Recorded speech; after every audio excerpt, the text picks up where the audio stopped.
రాజకీయాల్లో హామీలు ఇవ్వడం కాదు, ఇచ్చిన హామీలను నిలబెట్టుకున్నప్పుడే వీడు దమ్మున్నవాడరా అని అంటారు. అలా ఇచ్చిన హామీలు నిలబెట్టుకోలేనప్పుడు వీడికేం దమ్ముందిరా, అనవసరంగా వీడికి ఓటేసి గెలిపించామంటారు. ఇప్పుడు తాజాగా ఆంధ్రప్రదేశ్లో కూటమి అధికారంలోకి వచ్చిన 2 నెలల అనంతరం జరుగుతున్న పరిణామాలు, ప్రక్రియ అన్నీ చూస్తుంటే నిజంగా ఇప్పుడు అందరి నోట అనవసరంగా గెలిపించామన్న మాటే వినపడుతుంది. లెక్క మారింది, తిక్క కుదిరింది. ఆంధ్రప్రదేశ్ ముఖ్యమంత్రిగా కూటమి అధికారంలోకి వచ్చిన చంద్రబాబు నాయుడుకు ఇప్పుడు భయం వెంటాడుతూనే ఉంది. చెప్పిన హామీలు ఏవీ చేసే పరిస్థితి లేదని స్వయంగా ఆయనే అసెంబ్లీ సాక్షిగా చెబితే, పబ్లిక్ మీటింగ్లో సైతం ప్రజల ముందు కూడా అదే మాటలతో ఆయన చెప్తూ పోతున్నారు. ఇప్పటికిప్పుడు చేసేదేమీ లేదు, ఖజానా ఖాళీగా ఉంది, ఖజానాలో డబ్బు లేదు కనుక ఇచ్చిన హామీలు చేసే పరిస్థితే లేదు అంటూ కూడా ఆయన మెల్లగా లో పాయిజన్ మాదిరిగా అందరి ప్రజల్లోకి ఎక్కించే ప్రయత్నం చేస్తున్నారు. ఇక్కడ కొందరు మాత్రం చంద్రబాబుకు భిన్నంగా, ఒకప్పుడు అంటే చంద్రబాబు ఫార్ములాలు ఇదిగో ఇలాంటి ఫార్ములాలు వర్కౌట్ అయ్యాయి. హామీలు ఇవ్వడం, గెలిచాక హామీలను తుంగలోకి తొక్కినా ప్రజలు పెద్దగా వాటిని పట్టించుకోకపోవడమో లేదంటే మర్చిపోవడమో లాంటివి ఒకప్పటి చరిత్ర. కానీ ఇప్పుడు యుగం అంతా కూడా డిజిటలైజేషన్ అయిపోయింది. ప్రతి నిత్యం మొబైల్ ఫోన్లో ఎప్పుడు ఏం జరుగుతుందని చూస్తున్నారు. చిన్నారుల నుంచి ముసలి వాళ్ళ దాకా ప్రతి ఒక్కరూ సమాచారం సేకరించే ప్రయత్నంలో భాగంగా వాళ్ళు వాడుతున్న సోషల్ మీడియా అకౌంట్ల ద్వారా వాళ్ళకు ఆ సమాచారాలు అందుతూనే ఉన్నాయి. మరి ఇలాంటి సందర్భాల్లో కూడా అవన్నీ అబద్ధాలు బయటపడాయా? అబద్ధాలు అని నమ్మరా?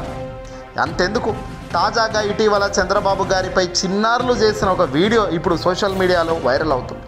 ఇంతకీ ఈ చిన్నారులు ఏమన్నారు, ఏం ప్రశ్నించారు ఒక్కసారి ఈ వీడియో చూద్దాం, ఆ తర్వాత డిస్కస్ చేద్దాం.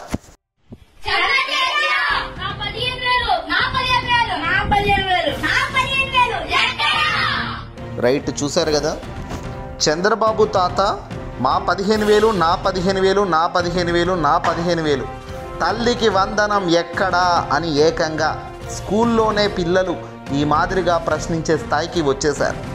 నిజంగా ఈ వీడియో సోషల్ మీడియాలో వేదికగా వైరల్ అవుతున్న తరుణంలో దీనిపైనే మేము విశ్లేషణ ఇచ్చేందుకు సిద్ధమయ్యాం. అంటే తల్లికి వందనం 2 నెలలు అవుతుంది ప్రభుత్వం ఆ కూటమి అధికారంలోకి వచ్చి, కానీ ఇచ్చే పరిస్థితి లేదు. ఎందుకు ఇచ్చే పరిస్థితి లేదు? జగన్ 5 ఏళ్ళు తూచా తప్పకుండా క్రమ పద్ధతిగా ఎలా ఇచ్చాడు? మరి ఇంటికి ఒక విద్యార్థి బడికి వెళ్తే ఇచ్చే పరిస్థితి ఉన్నప్పుడు ఇంట్లో 3, 4, 5 ఉన్నా నేను ఇస్తానని ప్రకటిస్తే ఎలా ఇస్తాడు చెప్పండి? జగన్మోహన్ రెడ్డి గారి ప్రభుత్వంలో కేవలం 2, 3 ఒక్కరికే 15,000 తల్లి ఖాతాలో జమ చేసేవారు.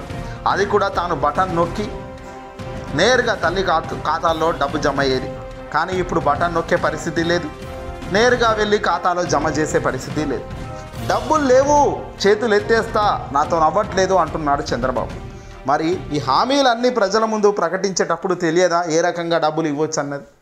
జగన్మోహన్ రెడ్డి గారు డాటా ఇవ్వలేదని, ఈ డాటా ఆ డాటా అంటూ టైంపాస్ చేస్తున్నారు అని కూడా ఇటీవల చెప్పుకొచ్చారు.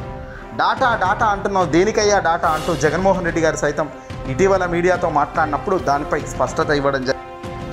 ఈ డేటా గురించే జగన్ చెప్పుకొచ్చారు. డేటా అని టైంపాస్ చేస్తున్నారని, 43 లక్షల తల్లులుంటే 84 లక్షల మంది విద్యార్థులు ఉన్నారు, ఇది డేటా అంటూ జగన్ చెప్పుకొచ్చారు. 84 లక్షలు ఇంటూ 15,000 ఇది డేటా అని కూడా ఆయన చెప్పుకొచ్చారు. మరి ఇంతకు కళ్ళకు కట్టినట్లు అన్ని కనబడుతున్నప్పటికీ కూడా ఏది చేసే పరిస్థితి లేదని చెప్తున్న చంద్రబాబు నాయుడు పరిస్థితి ఏ రేంజ్లో ఇప్పుడు ప్రజలు అగ్రీ చేయాలి, ఒప్పుకోవాలి అంటే మాత్రం సమాధానమే లేదు.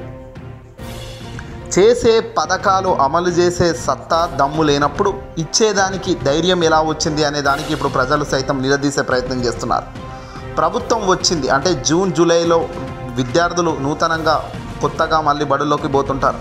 కానీ ఇప్పటిదాకా అమ్మఒడి లేదు, తల్లికి వందనం లేదు, ఏదీ లేదు. చెప్పిన సూపర్ 6లు ఏది చేసే పరిస్థితి లేదు. కేవలం పెన్షన్ మాత్రం ఒక్కటే నెల ఇచ్చే పరిస్థితి ఉంది.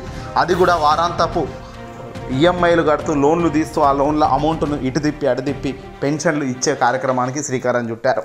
ఏమన్నా అంటే అమరావతిని 15,000 కోట్లు పెట్టి అమరావతిని బాగు చేస్తామని ఇతర అంశాలను మాట్లాడుతున్నారే తప్ప ఇచ్చిన సూపర్ 6 హామీల పరిస్థితి ఏంటి, అమలు చేసే పరిస్థితి ఉందా అంటే చంద్రబాబు నోటనైతే లేదు అనే మాట వినబడుతుంది. మరి ఇలా చెప్పిన మాటలు చెయ్యకపోగా పైకి మాత్రం జగన్ను విమర్శించడం ఎంతవరకు కరెక్ట్ అంటూ మరికొందరు సైతం విమర్శిస్తున్నారు. ఇలా ఏ హామీలు నువ్వు చెప్పింది చేయకపోగా గతంలో జగన్ చేసిన బటన్ నొక్కే పద్ధతిని విమర్శించే అర్హత నీకు ఎందుకుంది? నీకు ఎలా ఉంటుంది? నువ్వు ఇప్పుడు ఈ పొద్దు 10 రోజుల బ్యాక్ చెప్పిన మాటలే ఇప్పుడు 11వ రోజు నువ్వు మాట మారుస్తున్నావు అంటే ఏ రకంగా? ఉచిత ఇసుక అన్నారు, కానీ ఉచితంగా ఇసుక ఇస్తున్నారా? కింద అమౌంట్ కడుతున్నారు. నోట్ అని పెట్టి కింద పెద్ద ఎత్తున అమౌంట్ కడితే తప్ప ఉసుక వచ్చే పరిస్థితి లేదు. మరి ఏ రకంగా ఇవి కరెక్ట్ పనులు? ఏ రకంగా న్యాయబద్ధంగా ప్రభుత్వం నడుస్తుంది? గెలిచిందే అంతంత మాత్రంగా ఈవీఎం గోల్మాల్తో పైకి మాత్రం గొప్పగా చిత్రీకరించే ప్రయత్నం. అల్టిమేట్గా ప్రజలను మోసం చేశారు, ప్రజలను గాలికి వదిలేశారు. ఏదేమైనప్పటికీ కూడా కొద్ది రోజుల్లోనే ఈ అటాక్ వైసీపీ ప్రారంభం చేస్తుంది. గట్టిగానే వైసీపీకి సంబంధించిన ముఖ్యమంత్రి, మాజీ ముఖ్యమంత్రిగా ఉన్న జగన్, వైసీపీ అధినేత జగన్ ఖచ్చితంగా దీనిపై చాలా ముందుగా దూకుడుగా వెళ్తారు. ప్రజాక్షేత్రంలోనే నిలదీస్తారు. ప్రజల ముందు దోషిగా కూడా వీళ్ళని నిలబెట్టేదానికి సిద్ధమవుతున్నారు. సిద్ధం కావాలి కూడా. ఏదేమైనా ఈ చిన్నారుల వీడియోనైనా షేర్ చేయండి. వీళ్ళు ఏ రేంజ్లో వీళ్ళు నిజంగా ట్రోల్ చేస్తున్నారో, ఏ రేంజ్లో చంద్రబాబును నా 15,000 ఏవి అని అడుగుతున్నారో అనేది కూడా ప్రజల ముందుకు తీసుకెళ్ళాలి.